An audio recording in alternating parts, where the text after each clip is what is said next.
What's going on, and welcome back to the Blake, Bill, and Massacre channel. And welcome to the very first installment of a brand new series on this channel where I watch horror movies with masked killers and I review said movies. And this is the very first installment of that. And obviously, if you've read the title, you realize this is on the brand new Texas Chainsaw Massacre film. And this is actually my second take at filming this, because the last time that I sat down and filmed this, which was yesterday, I actually cut off some of my head. So now here I am re-recording this video for you guys, getting this review out. And I'll be honest with you guys, I actually really dug this movie. I thought it was a good time, and I got exactly what I wanted out of this movie. And personally, I don't really understand what people were expecting to get out of this movie, especially when you saw the trailer.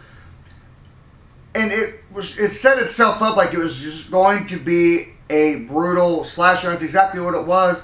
And in this movie, Leatherface really puts the massacre in the Texas Chainsaw Massacre, and I really did that. And there was some things I didn't like about this movie, and there were some things I did really like about this movie.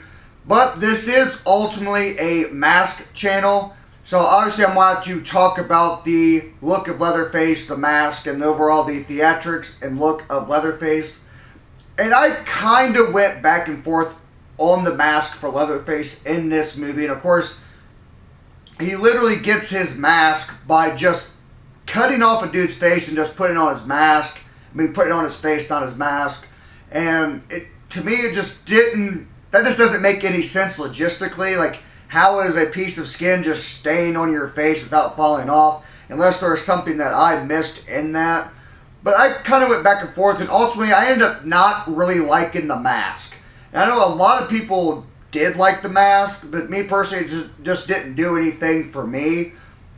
Especially considering that in a lot of the previous films, Leatherface has done a lot of work on these masks. Like in the original Texas Chainsaw Massacre from 1974, he, took and did like a bunch of makeup put on like the Pretty Woman mask, for instance. Now, of course, Leatherface does put some makeup on this mask that he wears in this movie, but that's really all you really see. And of course, in the old ones, you do things like in the Killing Mask, he put the wire around the mouth and did some other things. Did a lot of sewing on these masks and really made it his own. Whereas in this film, he literally just cuts a face off and sticks it on him. Now, I will admit, I do kind of start to like the look a little bit better towards the end of the movie. When it's got all the blood and all the guts and everything on it, I think it does give it a better overall presentation. But overall, his look just didn't really do it for me in this movie. And like I was saying a while ago, there were some things that I did really like about this movie. There were some things I disliked about this movie. And since I didn't really care much for the mask, I don't want to go to good and then end the video on bad. So I'm going to go and talk about the things I didn't like about this movie, and I'll end with a positive note, the things that I did like that did make me enjoy this movie and have fun with it. First and foremost, the thing I just didn't like right off the rip for this movie was the social commentary that the writer and directors felt like they needed to throw into this. Now, me personally, I do not care about your political opinions. I don't care. I don't need some sort of social commentary in every piece of media that I watch now. To me, I don't, the first 20-some minutes of this movie, I literally felt like I was watching a how to be a liberal training video instead of a Texas Chainsaw Massacre film. It's very clear that, you brought up instances about guns, the Confederate battle flag, and even a lot of the social injustice, if you want to call it that, from 2020. You had one of the main characters, the black guy, from the very beginning, that gets pulled over by a cop, and of course he has to say something along the lines of, keep your hands where they can see them, basically insinuating that the cops here they don't see their hands are going to try and kill him because, all cops are racist. And then you get into town there, and there's a Confederate battle flag hanging up. And of course they want to make a social commentary because that flag is allegedly racist. And me being somebody who's originally from the South, none of us see that flag as being racist. It is for most people, it is a picture of Southern pride and not racist. Now, of course, you have morons like white supremacy groups that like to adopt that Confederate battle flag as a symbol of hate. And of course, that puts a bad name on that flag. And unfortunately, people who support that flag for Southern pride reasons and Southern heritage reasons, unfortunately. And he says that if they see this flag hanging, that the place isn't going to, they're not going to buy the place because they're trying to buy this plot of land in this little ghost town to move from Austin and fix this place up as a place to start new for people. And if they see that flag, then they're not going to buy that piece of land. And of course, then they go one step further and they start talking about gun control and stuff like that. And like I said, I don't need to know your political opinions. I do not care. I don't need it shoved down my throat. And the same goes on the other side. I don't, if it was everything was the other way, I don't care. I want to watch a movie. I want to be entertained. I don't need somebody's opinions being thrown at me or shoved down my throat in a piece of media. And that's just that. Can we leave the social commentary out of it? And moving on from that, something else that I didn't like was in this movie, Leatherface was kind of on his own. Now, of course, when you first see Leatherface, you know, he doesn't have a mask on, and his mom is actually taking care of him. God, how old has his mom got to be? I just now realized that. How old has she got to be? You know, this movie takes place, 50 years after the original. She's got to be in her hundreds. I just now realized that, but you know, he's all on his own here. And one of the things that always made the Texas Chainsaw Massacre films stand out a little bit more was the whole family surrounding Leatherface. It wasn't just him. The whole family was a bunch of maniacs, and he was really just the brute and just the muscle of this family, helping them carry out what it is that they do. And I always thought the family dynamic of Texas Chainsaw Massacre always helped these movies stand out a little bit more from other horror films and other slasher type of films, because the whole family really set the environment for a lot of these Texas Chainsaw Massacre films. So I was really disappointed that you did not have the whole family around. Now, obviously, due to age is probably why they're not there. But it would have at least been nice to have some sort of family other than Leatherface's mom present in this movie.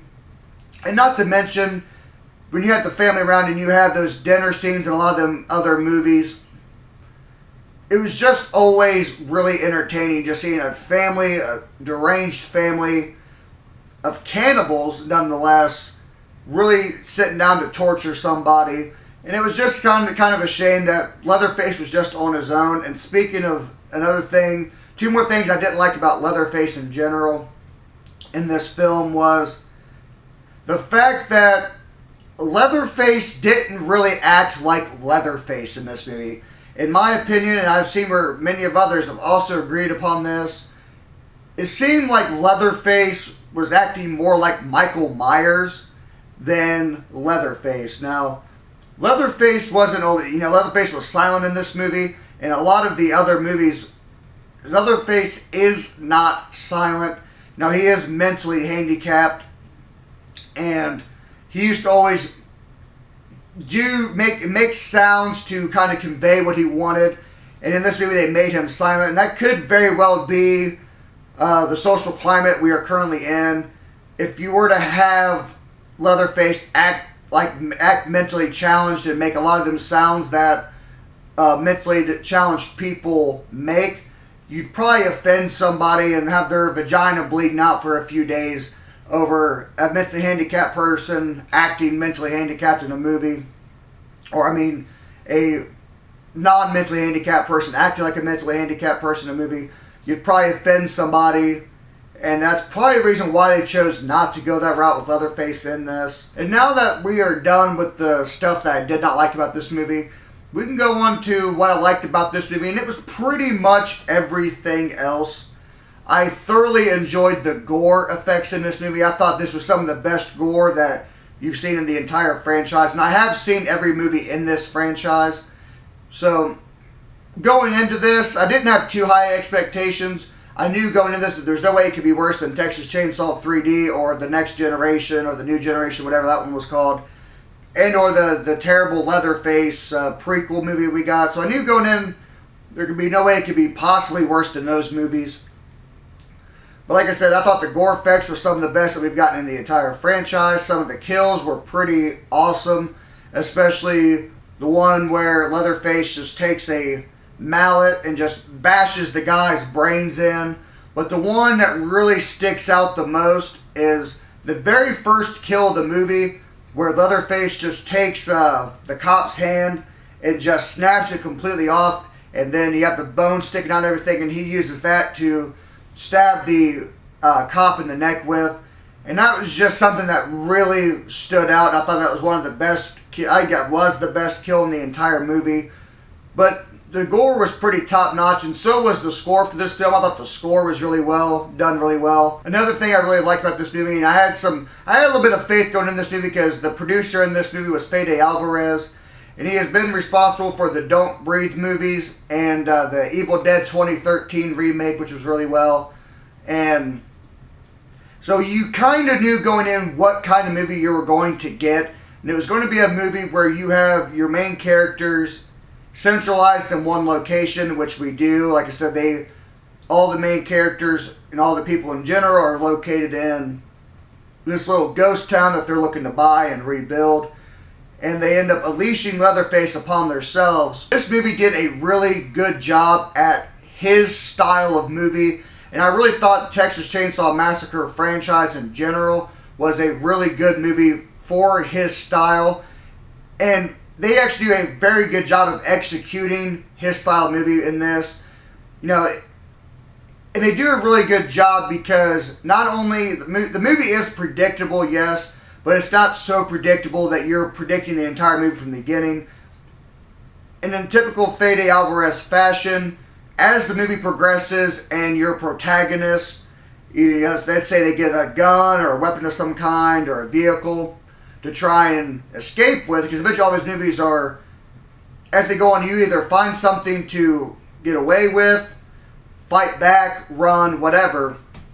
Eventually in his movies you have that element in those, and of course in this movie we end up getting all those elements at one point in time for them to be able to fight back, run, or even escape. Like I was saying, as the movie progresses, it's not so predictable that you have everything figured out, but as it goes on you start thinking like the main characters in this, and something happens and you're like, and this happens, and you start piecing everything together and really start thinking like that character. And I thought Texas Chainsaw Massacre was really good for that, and you can really thank the Fede Alvarez style for producing that kind of effect on you. This is something that I really liked personally, and other people may not like this, but they really didn't give you a reason to root on any of your main protagonists or characters. You kind of all wanted to see them die. I mean, none of them was really likable. And in my opinion, when I watch a Texas Chainsaw Massacre, or I watch Terrifier or Halloween, whatever, what kind of movie with the slasher villain in it, I'm usually rooting for the slasher to kill everybody. So for me personally, they don't need to make characters likable for me to enjoy the movie, because I'm probably not going to root for them. Like whenever I watch Child's Play, I root for Chucky to take over Andy's soul and kill everybody. So obviously, I don't really need characters being lifted up and likable and running to root them on to survive, because I'm more likely not going to. So they did a good job at least for me, of wanting you to have these characters die. And like I said, I think the gore elements in this movie are some of the best in the entire franchise. And I think a lot of the deaths are pretty memorable. They really did a good job, and we all figured this was coming. I don't think it's much of a spoiler. But they did a really good job of setting up future sequels for the TCM franchise, which I'm all about. As far as I'm concerned, you can never have too much of Leatherface just taking his chainsaw and just cutting people up. So I think they did a really good job at that. They did a really good job of having a really high kill count, which is something I definitely appreciate. But I did forget to mention two things that I didn't like that much. I didn't like them bringing Sally back into this. I just didn't think she fit in this movie. I didn't think it was a good fit for that character in general, or character arc. I just didn't think it was good. They definitely under-delivered on that. I think if, rest her soul, I think if you had presented this to Marilyn Burns, the original actress of Sally Hardesty who died back in 2014, she would have not liked this particular role for her character to go. And it just didn't work for me. I found myself thinking that she was more of a Laurie Strode character and not Sally Hardesty. And I really just didn't need her back in the franchise, especially after all these years. I didn't think there was really much reason to bring her back. Now, I know I said two more things I didn't like, but I don't remember what the other thing was that I was going to say that I didn't like about it. But overall, I thought that this movie really delivered what I was expecting, especially based off the trailer. And it definitely exceeded my expectations. I went in this with very low expectations based off the trailer as well. But it delivered what I thought it was going to. It delivered a good time, delivered a lot of gory kills, Like I said, it puts the Massacre in Texas Chainsaw Massacre. And overall, it done a very good job at portraying the Fede Alvarez style of movie, and I thought that really would translate well to this franchise, and it really did. So I'm definitely excited to see where the franchise goes from here. But that's kind of been my thoughts on the new Texas Chainsaw Massacre movie. So why don't you comment down below and tell me what you guys thought about this movie? Did you like it? Did you hate it? Are you indifferent? Are you excited about the future of this franchise? And I'll catch you guys in the next one. And this has been Blake Billman here at the Blake Billman Master Channel, reminding you to strive to be masculine.